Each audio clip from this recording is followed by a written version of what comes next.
Hello students, welcome back to collection of study YouTube channel. आज का ये video DAV class 8 students के लिए बहुत ही ज़्यादा इंपॉर्टेंट होने वाला है, क्योंकि आज के इस वीडियो में हम लोग कंटिन्यू करने वाले हैं अपने डीएवी क्लास 8 साइंस के क्वेश्चन पेपर के सॉल्यूशन को। हम लोग क्वेश्चन 25 तक पिछले वाले वीडियो में देख चुके थे। यदि आप लोगों ने पिछला वाला वीडियो तक नहीं देखा है तो डिस्क्रिप्शन पर आप लोगों को लिंक दिया गया है, आप लोग पिछला पार्ट भी जरूर देख लीजिएगा, क्योंकि वहाँ पर हम लोग 25 तक सॉल्व कर लिया था एंड डिस्कस कर लिया था। आज हम लोग 26 से शुरू करने वाले हैं, तो चलिए शुरू करते हैं।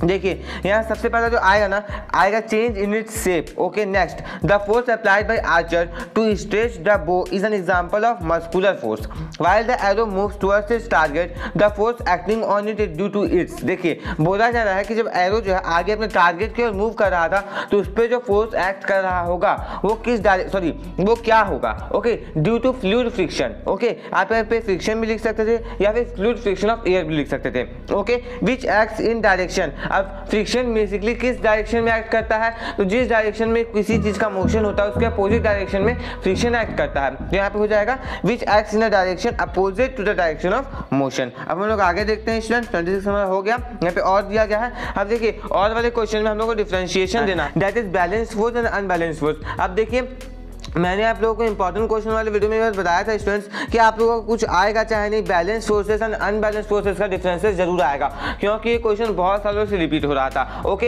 एंड देखिए आया भी है, जो भी पहले वाला नहीं किए होंगे उन्होंने इसे जरूर टच किया होगा। अब देखिए हम लोग को यहाँ बताना था, तो आप लोग क्या लिख सकते थे बैलेंस फोर्स में लिख सकते थे it is a pair of force that are equal in magnitude but opposite in direction and the resultant force is zero. ये आप लिखते हैं बैलेंस फोर्सेस में। एंड अनबैलेंस फोर्स में आप लोगों को लिखना चाहिए था it is a pair of forces which acts on a given object and it is unequal and the resultant force is non zero. Okay, इसमें रिजल्टेंट फोर्स जो है नॉन जीरो नहीं होता है।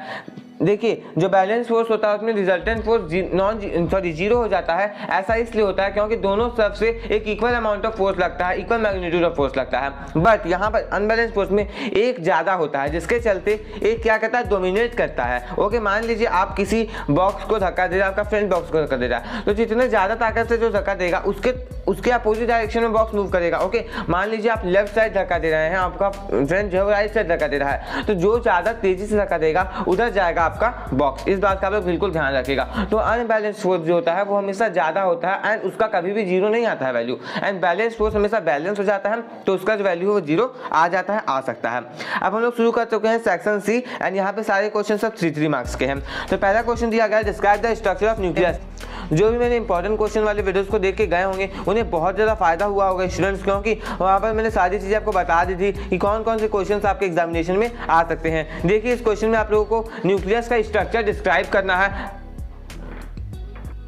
आप लोगों को इस क्वेश्चन में सिंपली यही आंसर लिखना था कि it lies in the centre of the cell. उसके साथ साथ nucleus is dense structure bound by nuclear membrane. मतलब कि जो न्यूक्लियस है वो सेल के एकदम सेंटर में रहता है, उसके साथ साथ जो न्यूक्लियस होता है ना वो बहुत ही डेंस होता है और उसे न्यूक्लियर मेम्ब्रेन के द्वारा चारों तरफ से बाउंड किया जाता है। ओके, वो बाउंडेड होता है न्यूक्लियर मेम्ब्रेन के द्वारा। ओके, और न्यूक्लियस का जो प्रोटोप्लाज्म होता है उसे कहा जाता है न्यूक्लियोप्लाज्म। आप लोग इस चीज को लिख सकते थे, आगे ऐड करना चाहते थे तो आप लोग ये भी लिख सकते थे कि एक थ्रेड लाइक स्ट्रक्चर को कंटेन करता है जिसे क्रोमैटिन कहा जाता है। ओके, ये आपको इतना लिखने में आपको 3 मार्क्स इसलिए मिल जाता क्योंकि बस आपको स्ट्रक्चर बनाना था। एंड यदि आप चाहते ना स्टूडेंट्स आप बना भी सकते थे इसका स्ट्रक्चर। ओके, डिस्क्राइब कर दिया, बना भी देते तो आपका मार्क्स कहीं कटता भी ना, कम लिखने पर आपको ज्यादा मार्क्स मिल जाता आपके डायग्राम के चलते। जिन्होंने बनाया होगा बहुत अच्छा किया, ये आपने बनाया तो कमेंट बॉक्स में ये लिख करके बताइए।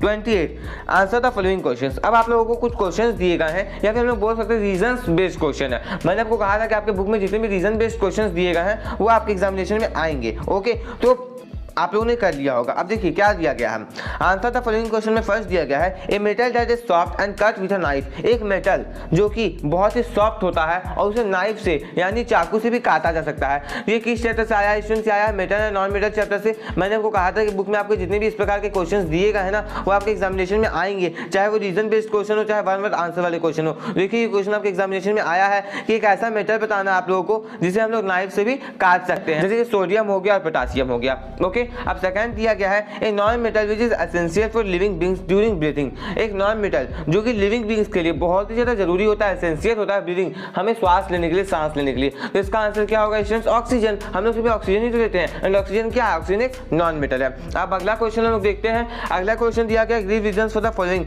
आप लोगों को कुछ स्टेटमेंट्स दिए गए हैं जिसका आप लोगों को रीजन लिखना है। तो क्या है, पहला देखते हैं Zn plus CaSO4 no reaction. अब देखिए यहाँ बोला था कि Zn को जब CaSO4 से रिएक्ट करवाया गया कोई रिएक्शन ही देखने को नहीं मिला, तो ऐसा क्या हुआ?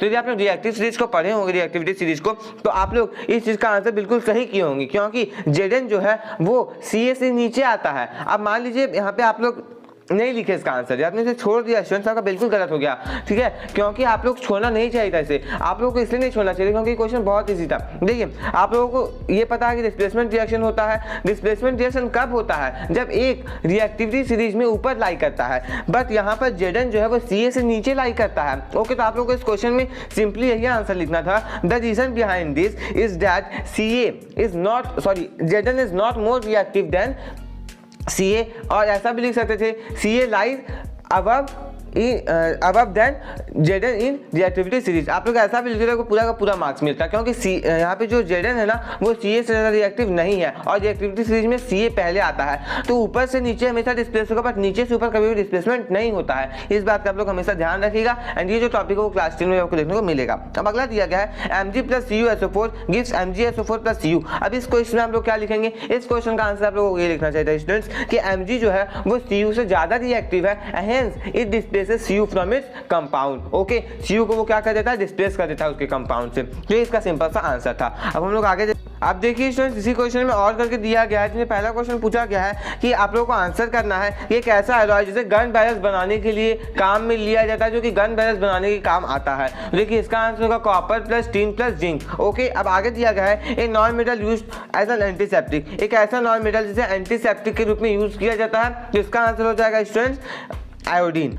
तो यहाँ पे नेक्स्ट क्वेश्चन पूछा गया है the substance secreted by sebaceous gland. Sebaceous gland के द्वारा कौन सा हार्मोन या फिर सब्सटेंस सिक्रेट होता है? तो इसका आंसर होता है sebum, SEBUM। Okay, next question the hormone which develop secondary sexual characteristics in boy. कौन सा हार्मोन जो है वो बॉयज में सेकेंडरी सेक्सुअल कैरेक्टरिस्टिक को डेवलप करता है? तो इसका आंसर होगा testosterone. The X and Y chromosome, X और Y क्रोमोसोम के बारे में बताना है। एंड नेक्स्ट क्वेश्चन है the hormone secreted by pancreas. तो पैनक्रियाज से कौन सा हार्मोन सीक्रेट होता है? तो इंसुलिन होता है। The term used for first occurrence of menstruation at puberty. कौन सा टर्म यूज किया जाता है जब फर्स्ट टाइम मेंस्ट्रुएशन आता है प्यूबर्टी में? जिसका आंसर होगा मिनार्क। ओके, मिनाची। उसके बाद नेक्स्ट दिया गया था part of female reproductive system where the lining of blood vessels shed off if fertilisation does not occur. तो क्या होगा इसका आंसर? यूटेरस होगा। ओके, वहां पे एक छूट गया था the X and Y chromosome. X and Y chromosome क्या है? सेक्स क्रोमोसोम है। ओके, ध्यान रखिएगा, छूट गया था वो। X एंड Y क्रोमोसोम जो है सेक्स क्रोमोसोम होते हैं। अब आगे देखते हैं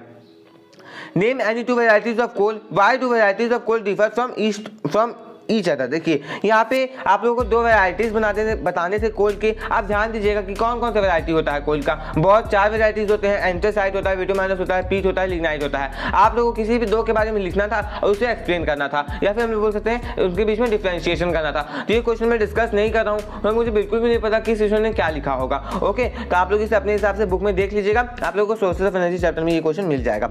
आगे explain 3 zones of lighted candle flame on the basis of its colour and temperature.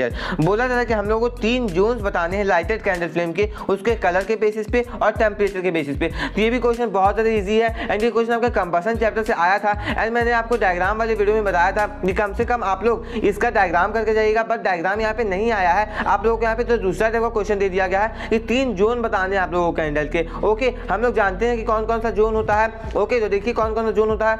सबसे पहले होता है आउटर मोस्ट जोन जहाँ पे कंप्लीट कंबशन देखने को मिलता है। उसके बाद मिडिल जोन जहाँ पार्शियल कंबशन देखने को मिलता है। एंड नेक्स्ट हो जाता है इनर मोस्ट जोन, जहां पे अनबर्न्ड वैक्स वेपर्स हम लोगों को देखने को मिलते हैं। यदि हम लोग टेम्परेचर की बात करें तो टेम्परेचर में जो आउटर मोस्ट जोन होता है वो सबसे ज़्यादा हॉट होता है, उसके बाद मॉडरेटली हॉट होता है बीच वाला। एंड जब सबसे अंदर हम लोग जाते हैं ओके इनर मोस्ट जोन में, तो वो सबसे क्या होता है? ठंडा होता है। ओके, लेस हॉट होता है। ऊपर के दोनों की तुलना में वो सबसे लेस हॉट होता है, ठंडा नहीं होता है, बट हाँ उन दोनों की तुलना में वो हल्का कम गर्म होता है। अब आगे देखते हैं, write name of electrode connected to positive terminal and negative terminal of battery during the following applications. देखिए यहाँ पे हम लोगों को नेम ऑफ इलेक्ट्रोड बताना है जिन्हें पॉजिटिव से एंड जिन्हें नेगेटिव से कनेक्ट किया जाता है इन एप्लीकेशंस के दौरान। तो सबसे पहले दिया गया है इलेक्ट्रोलाइसिस ऑफ वाटर।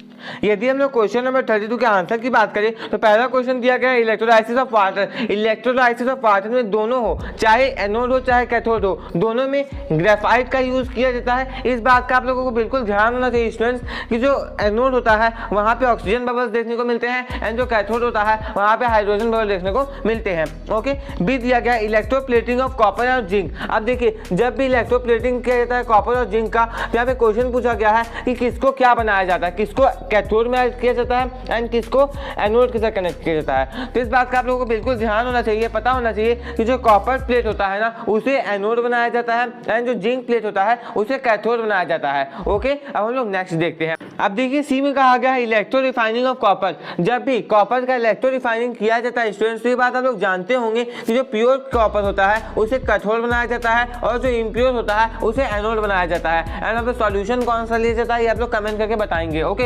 इलेक्ट्रोलाइट के रूप में कौन सा सॉल्यूशन लिया जाता है ये आप लोग कमेंट करके बताएंगे स्टूडेंट्स, ये आपका होमवर्क हो गया। ओके, अब क्वेश्चन 33 में कहा गया है it is difficult to cut cloth we using a pair of scissors with blunt blades. देखिए बोला जा रहा है कि हम लोग कपड़े काटते हैं और वहां पे यदि हम लोग कुन चाकुओं का यूज करेंगे, कुन सीजर्स का यूज करेंगे तो हमें काटने में डिफिकल्टी का सामना करना पड़ता है, मुश्किल होता है। तो ऐसा क्यों होता है, इसके पीछे का रीजन क्या है? देखिए स्टूडेंट्स यहाँ पे आप लोगों को शार्पर में चले जाना था, मतलब कि आप लोगों को यहाँ पे शार्प चाकू के बारे में बताना था। तो शार्प चाकू का क्या प्रॉपर्टी होता है, उसका जो एरिया होता है जो कि एक्ट करता है, या फिर सीजर का जो एरिया होता है जो कि एक्ट करता है वो क्या होता है, स्मॉल होता है। तो प्रेशर, जब भी एरिया कम होता है तो प्रेशर क्या लगता है, ज्यादा लगता है। एंड जब भी प्रेशर ज्यादा लगेगा तो चीजें आसानी से कटेगी। वैसे ही वहां पे आपको एक्सरसाइज में भी दिया गया था ब्लंट नाइफ वाला केस, तो वहां पे भी जब फल और सब्जियां काटा जाता था तो हम लोगों को ब्लंट नाइफ से या फिर ब्लंट सीजर से बोले तो इस क्वेश्चन के लिए ब्लंट नाइफ से वहां पे हम लोग नहीं काट पाते वेजिटेबल। तो ऐसा क्यों होता है, क्योंकि वहां पे जो एरिया होता है वो बड़ा हो जाता है। जितना एरिया ज्यादा होगा प्रेशर उतना कम, एंड जितना एरिया कम होगा प्रेशर उतना ज्यादा।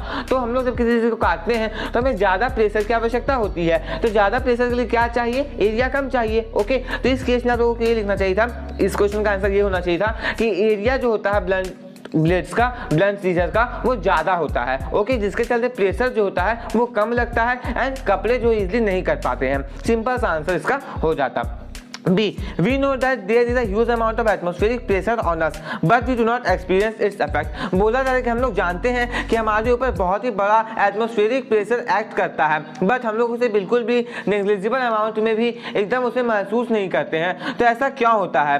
तो देखिए स्टूडेंट्स, अब ऐसा इसलिए होता है स्टूडेंट्स क्योंकि हमारे अंदर बॉडी में जो प्रेशर होता है वो भी ऑलमोस्ट इसी एक्सटर्नल प्रेशर के सेम होता है। ओके, दोनों का जो मैग्नीट्यूड होता है वो बिल्कुल इक्वल होता है। तो जो इंटरनल प्रेशर है ना वो बाहर वाले प्रेशर को कैंसिल आउट कर देता है एंड हमें जो है उससे क्रश होने से बचा लेता है, जिससे हम लोग बच जाते हैं एंड हमें उतना बोझ या फिर बोल सकते हैं एटमॉस्फेरिक प्रेशर को सफर नहीं करना पड़ता है। क्वेश्चन 33 के सी में कहा गया है deep sea diverse wear specially design suits. जो डीप सी डाइवर्स होते हैं वो बहुत ही स्पेशल तरह का डिजाइन सूट्स पहनते हैं। तो ऐसा वो लोग क्यों करते हैं? तो मैं आपको बता दूं, जैसे जैसे सी के डेप्थ में जाया जाता है वैसे वैसे जो प्रेशर होता है ना वो इंक्रीज होता है एंड प्रेशर को कम करने के लिए ऐसा किया जाता है। ओके, तो इस क्वेश्चन का आंसर यही होना चाहिए था कि जैसे जैसे कोई प्रेशर के अंदर चला जाता है, सी के अंदर जाता है तो प्रेशर बढ़ता जाता है एंड जैसे जैसे प्रेशर बढ़ता चला जाता है तो हम लोगों को फोर्स को रिड्यूस करना पड़ता है। तो उसी फोर्स को रिड्यूस करने के लिए इस चीज का वो लोग यूज करते हैं, स्पेशल डिजाइन सूट्स का। ये इसका आंसर होना चाहिए था। अब देखिए सेक्शन डी,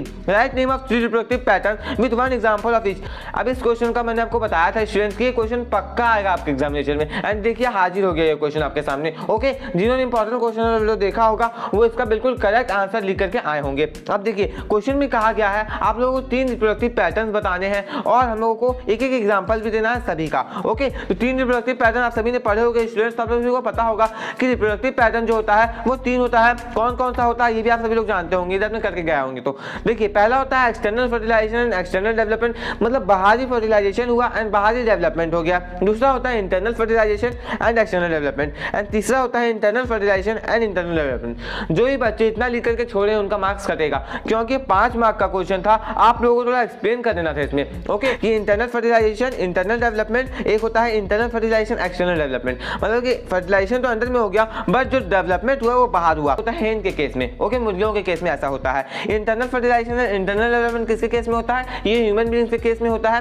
कि फर्टिलाइजेशन भी अंदर ही हुआ, डेवलपमेंट भी अंदर ही हुआ, एंड फिर क्या होता है, बच्चा बाहर आता है वेजाइना के थ्रू। ये आप सभी को पता है। नेक्स्ट होता है एक्सटर्नल फर्टिलाइजेशन और एक्सटर्नल डेवलपमेंट, यानी फर्टिलाइजेशन भी एक्सटर्नली हुआ एंड जो डेवलपमेंट हुआ स्टूडेंट्स वो भी एक्सटर्नली हुआ। तो ये किसके केस में होता है? ये फ्रॉग के केस में होता है। अब हम लोग आगे देखते हैं। आगे दिया गया इसी में English one function each of the following organ of the female reproductive system in humans. हम लोग को यूटेरस का फंक्शन बताना है, उसके साथ साथ हम लोग को ओवैरिस का फंक्शन बताना है। तो सबसे पहले हम लोग यूटेरस की बात करें तो जो यूटेरस होता है स्टूडेंट्स, वहां पे हम लोग को लीनिंग देखने को मिलता है। वहीं पे जो क्या होता है, जाइगोट का इम्प्लांटेशन होता है, इम्ब्रियो का डेवलपमेंट होता है, ओके। एंड ओवेरीज की बात करें तो ओवेरीज जो है वो क्या करता है, एग्स को प्रोड्यूस करता है, ओके। तो आपने इतना भी लिखा है स्टूडेंट्स, आपको बिल्कुल पूरा मार्क्स मिलेगा, क्योंकि ज़्यादा इसमें ऐसा एक्सप्लेन नहीं करना था, तो को सिंपल लिखना था ओवेरीज प्रोड्यूसेस एग, ओके। इसमें आपको मार्क्स मिल जाएगा। अब हम लोग आगे देखते हैं। और करके दिया गया है डिफाइन ए सेक्सुअल रिप्रोडक्शन। अब देखिए मैंने आपको नोट्स में वाला दिया था एंड आपको बताया गया ये सेक्सुअल रिप्रोडक्शन का डेफिनेशन, सेक्सुअल रिप्रोडक्शन डेफिनेशन आपके एग्जामिनेशन में आ सकता है। तो यहाँ पे आप लोगों को ए सेक्सुअल रिप्रोडक्शन का डेफिनेशन लिखना है। तो देखिए एसेक्सुअल रिप्रोडक्शन में बेसिकली क्या होता है, the production of young once. किसका प्रोडक्शन? यंग वंस का, एक सिंगल पेरेंट के द्वारा बिना किसी फॉर्मेशन या फिर गैमेट्स के फ्यूजन के, ओके। इसे हम लोग कहते हैं एसेक्सुअल रिप्रोडक्शन। तो डेफिनेशन इंग्लिश में कैसे लिखा था इसका आप लोगों को लिखना चाहिए था, the production of young ones by a single parent without the formation and fusion of gamete is called asexual reproduction, okay. अब आप लोगों को यहाँ पे क्या करना है, मेंशन करना है कि किस प्रकार का रिप्रोडक्शन होता है इन सारे एनिमल्स में। नीचे कुछ एनिमल्स दिए गए हैं। प्लाज्मोडियम, प्लाज्मोडियम में कैसा होता है, तो प्लाज्मोडियम में होता है मल्टीपल फ्यूजन, यानी किसका पार्ट है, तो फ्यूजन का पार्ट है, ओके। यदि हम बैक्टीरिया की बात करें तो बैक्टीरिया में होता है बाइनरी फिजन। ईस्ट की बात करें तो ईस्ट में होता है बडिंग। उसके साथ साथ अमीबा में भी हम लोगों को बाइनरी फिजन ही देखने को मिलता है, ओके। इस बात का आप लोग बिल्कुल ध्यान रखिएगा। अमीबा। तो हम लोग आगे देखते हैं B, a child has some characteristics of father and some characteristics of mother. Why? देखिए एक चाइल्ड जो होता है, बच्चा जो होता है, उसमें कुछ कैरेक्टरिस्टिक्स पापा के देखने को मिलते हैं एंड कुछ कैरेक्टरिस्टिक्स जो है पापा के होते हैं एंड कुछ कैरेक्टरिस्टिक्स जो होते हैं वो मम्मी के मदर के होते हैं। तो ऐसा इसलिए होता है स्टूडेंट्स, क्योंकि जो जाइगोट होता है ना, वो स्पर्म का कुछ पार्ट यानी न्यूक्लियर पार्ट को कंटेन करता है जो कि फादर से आता है, एंड जो एग होता है वो भी मदर के कुछ पार्ट को, न्यूक्लियर पार्ट को क्या करता है, कंटेन करता है, ओके। तो यही रीजन है कि जो फादर और मदर होते हैं उन दोनों का कैरेक्टरिस्टिक जो है वो बच्चे में देखने को मिलता है। दोनों के मिलाव से बनता है एक सिंगल सेल, वही जाइगोट, ओके। उसी का डेवलपमेंट होता है एंड वही एक चाइल्ड में बदल जाता है। 2 पे कहा गया है the fertilisation in human females is known as internal fertilisation. Why? जो फर्टिलाइजेशन हमें ह्यूमन फीमेल्स में देखने को मिलता है वो एक इंटरनल फर्टिलाइजेशन का एग्जाम्पल है। ऐसा क्या होता है? देखिए स्टूडेंट्स, फर्टिलाइजेशन जो है वो ओविडक्ट के नीचे पार्ट में होता है, यह सभी लोग जानते हैं। उसके साथ साथ जो स्पर्म और ओवम होता है ना, वो फीमेल के अंदर ही क्या करता है, फ्यूज करता है, ओके, ओविडक्ट में। तो इस पूरे प्रोसेस को फर्टिलाइजेशन कहा जाता है एंड ये जो है वो बॉडी के अंदर हुआ है, फीमेल के बॉडी के अंदर। तो इसे हम लोग इंटरनल फर्टिलाइजेशन कहते हैं, क्योंकि फर्टिलाइजेशन यानी फ्यूजन ऑफ गैमेट्स कहाँ हुआ है, बॉडी के अंदर हुआ है। एंड जब भी अंदर होता है तो हम लोग क्या बोलते हैं, इंटरनल। एंड क्या हुआ, फर्टिलाइजेशन। तो इंटरनल फर्टिलाइजेशन बहुत ही सिंपल सा इसका डेफिनेशन आंसर हो जाता। आगे देखते हैं 35 क्वेश्चन की बात करें तो हम लोगों को मेटल्स और नॉन मेटल्स के बीच में कंपैरिजन करना है एंड यहाँ पे कुछ बेसिक हम लोगों को केमिकल प्रॉपर्टीज और फिजिकल प्रॉपर्टीज दिए गए हैं। तो सबसे पहले दिया गया रिएक्शन विद वाटर। तो यदि हम लोग बात करें कि मेटल जब रिएक्ट करते हैं वाटर के साथ क्या बनता है, तो जब भी मेटल्स वाटर के साथ रिएक्ट करते हैं तो मेटल हाइड्रोक्साइड बनता है एंड साथ में लिबरेशन होता है H2 गैस का। इस बात का आप लोगों को बिल्कुल जानकारी होना चाहिए कि जब भी रिएक्शन ऐसा होता है तब तब हम लोगों को क्या मिलता है, मेटल हाइड्रोक्साइड मिलता है एंड लिबरेशन होता है हाइड्रोजन गैस का। उसके बाद यदि नॉन मेटल्स की बात करें तो नॉन मेटल्स वाटर के साथ रिएक्ट कभी भी नहीं करते हैं। Next reaction with acids. तो जब भी मेटल्स एसिड्स के साथ रिएक्ट करते हैं तो हम लोगों को डिस्प्लेसमेंट रिएक्शन देखने को मिलता है स्टूडेंट्स, ओके। डिस्प्लेसमेंट रिएक्शन देखने के साथ साथ हाइड्रोजन गैस का लिबरेशन होता है, ओके। इस बात का आप लोग बिल्कुल ध्यान रखिएगा। और उसके बाद यदि हम लोग एसिड्स की बात करें नॉन मेटल्स के साथ, तो नॉन मेटल्स एसिड्स के साथ रिएक्ट नहीं करते हैं। Next reaction with oxygen. तो मेटल्स जब ऑक्सीजन के साथ रिएक्ट करते हैं तो वो बेसिक ऑक्साइड बनाते हैं और जो एसिड्स और जो नॉन मेटल्स होते हैं जब वो ऑक्सीजन के साथ रिएक्ट करते हैं तो वहां पर हम लोगों को बनता हुआ दिखता है एसिडिक ऑक्साइड एंड कभी कभी न्यूट्रल ऑक्साइड। इस बात का आप लोग बिल्कुल ध्यान रखिएगा। नेक्स्ट सोनोरोसिटी। अब सोनोरोसिटी क्या होता है कि जब जब हम लोग किसी मेटल्स को किसी चीज़ हार्ड से स्ट्राइक करते हैं किसी मेटल को, तो हम लोगों को एक स्वीट साउंड प्रोड्यूस होता है। तो मेटल्स जो है वो स्वीट साउंड प्रोड्यूस करते हैं, non metal sweet sound produce नहीं करते हैं। Next, tensile strength. मेटल्स का जो टेंसाइल स्ट्रेंथ होता है वो हाई होता है एंड नॉन मेटल्स का जो टेंसाइल स्ट्रेंथ होता है वो बिल्कुल लो होता है। तो इन पांचों प्रोड्यूस के बेसिस पे आप लोगों को डिफरेंशिएशन करना था। यदि आपने सही किया होगा तो आपको पूरा का पूरा 5 मार्क्स मिल जाएगा। ओके, अब आगे देखते हैं 36 क्वेश्चन में। ए transparent medium x has a refractive index of 1.9 and the other transparent medium Y has a refractive index of 2.4. Based on this transform information, answer the following questions. Which medium is optically denser? देखिए, आप लोगों को एक transparent medium दिया गया है X जिसका refractive index 1.9 है एंड आप लोगों को एक और ट्रांसपेरेंट मीडियम दिया गया है Y जिसका जो रिफ्रैक्टिव इंडेक्स वो 2.4 है। तो आप लोगों को यहाँ बताना है कि कौन सा ज़्यादा डेंसर होगा। तो इस बात का आप लोगों को पता होना चाहिए स्टूडेंट्स कि X होगा या फिर Y होगा, क्योंकि हम लोग ये जानते हैं कि जो रिफ्रैक्टिव इंडेक्स होता है ना वो ऑप्टिकल डेंसिटी का मेजर होता है। जितना ज़्यादा रिफ्रैक्टिव इंडेक्स उतना ज़्यादा ऑप्टिकल डेंसिटी। रिफ्रैक्टिव इंडेक्स किसका ज़्यादा है? 2.4 यानी वाई का। ओके, तो कौन ज़्यादा डेंसर हुआ? वाई ज़्यादा डेंसर हुआ। In which medium the bending of light will be more. तो बेंडिंग ऑफ लाइट कहाँ ज़्यादा होगा? वाई में ज़्यादा होगा। क्यों होगा? क्योंकि रिफ्रैक्टिव इंडेक्स या फिर ऑप्टिकल डेंसिटी उसका जाता है। Next, what happens to light of speed when it goes from X to Y. देखिए, जब भी ऑप्टिकली रेयर से ऑप्टिकली डेंसर जाता है कोई भी लाइट रे, तो उसका स्पीड क्या होता है? डिक्रीज करता है, घटता है। Next, where does light ray bend when while going from y to x। देखिए, जब y से x जाता है तो कहाँ पे लाइट रे बेंड होगा। इस बात का आप लोगों को बिल्कुल पता होना चाहिए कि जो पॉइंट ऑफ, या फिर हम बोल सकते हैं जो पॉइंट ऑफ कांटेक्ट होता है, या फिर हम लोग बोल सकते हैं कि जहाँ पर इंटरफेस होता है, ओके, जहाँ पे चेंजेस देखने को मिलते हैं ऑप्टिकली रेयर से ऑप्टिकली डेंसर जाने के बीच में जो जगह होता है वहीं पे बेंडिंग हम लोगों को देखने को मिलता है। ओके, अब आगे देखते हैं। और करके दिया गया है जिसमें आप लोगों को convex lens and concave lens के बीच में डिफरेंशिएशन करना है। यदि हम लोग कॉन्केव लेंस की बात करें स्टूडेंट्स, तो जो कॉन्केव लेंस होता है ना वो एजेस में क्या होता है? एजेस में मोटा होता है, बीच में पतला होता है। यदि आपने कॉन्केव लेंस को ध्यान से देखा होगा अपने बायो प्रैक्टिकल लैब में, तो आप लोगों ने देखा होगा स्टूडेंट्स की कॉन्केव लेंस का जो एजेस होता है वो ज़्यादा मोटा होता है एंड जो बीच वाला पार्ट होता है वो पतला होता है। वहीं कॉन्वेक्स लेंस जो होता है उसमें हम लोग को ऐसा देखने को नहीं मिलता है। ओके, एंड ये क्या करता है? इंसिडेंट रेज जो भी आ रहे हैं प्रिंसिपल एक्सिस से उसे दूर भगाता है, डाइवर्ज करता है। और ये ज़्यादातर कौन सा इमेज फॉर्म करता है? ये ज़्यादातर वर्चुअल और डायरेक्ट इमेज फॉर्म करता है। इसका बारे में आपको पता होगा सभी को। ओके स्टूडेंट्स, इसी के साथ हमारा ये वीडियो कंप्लीट हुआ। यदि आप लोगों को ये वीडियो अच्छा लगा तो इस वीडियो को लाइक कर दीजिए एंड यदि आप इस चैनल पर नए हैं तो इस चैनल को सब्सक्राइब करके बेल आइकन को प्रेस करके और भी प्रेस कर लीजिए, क्योंकि मैं आपके लिए ऐसा एजुकेशनल कंटेंट लाता रहता हूँ। स्टूडेंट्स, इस वीडियो को अपने फ्रेंड्स के साथ, अपने क्लासमेट्स के साथ अधिक से अधिक शेयर कीजिएगा। एंड मैं आपको बता दूं कि आपका अगला एग्जामिनेशन किस चीज़ का है? एसएसटी का है। आप लोगों को क्या करना है कि मैंने जो भी इंपॉर्टेंट क्वेश्चंस बताए हैं उसे आप लोग बिल्कुल करके जाइएगा। हिस्ट्री, सिविक्स एंड ज्योग्राफी का मैंने सेपरेट वीडियो में बताया है कि हिस्ट्री से कौन कौन से क्वेश्चन इंपॉर्टेंट है, ज्योग्राफी से कौन कौन से क्वेश्चन इंपॉर्टेंट है एंड सिविक्स से कौन कौन से क्वेश्चन इंपॉर्टेंट है। तो आप लोग उन सारे वीडियोज को देख लीजिएगा, नीचे डिस्क्रिप्शन में आप लोगों को लिंक मिल जाएगा। ओके, और स्टूडेंट्स आप लोग इस वीडियो को अपने फ्रेंड्स के साथ, अपने क्लासमेट्स के साथ अधिक से अधिक शेयर स्टूडेंट्स, इस वीडियो को अपने फ्रेंड्स के साथ, अपने क्लासमेट्स के साथ अधिक से अधिक शेयर कीजिएगा एंड आप लोग कमेंट करके बताइएगा कि आपको वीडियो कैसा लगा। मिलते हैं नेक्स्ट वीडियो में, तब तक आप लोग स्पेशल प्लेलिस्ट पर जरूर से विजिट कीजिएगा। नीचे डिस्क्रिप्शन पे आप लोगों को स्पेशल प्लेलिस्ट का लिंक मिल जाएगा। मिलते हैं नेक्स्ट वीडियो में। Thanks for watching.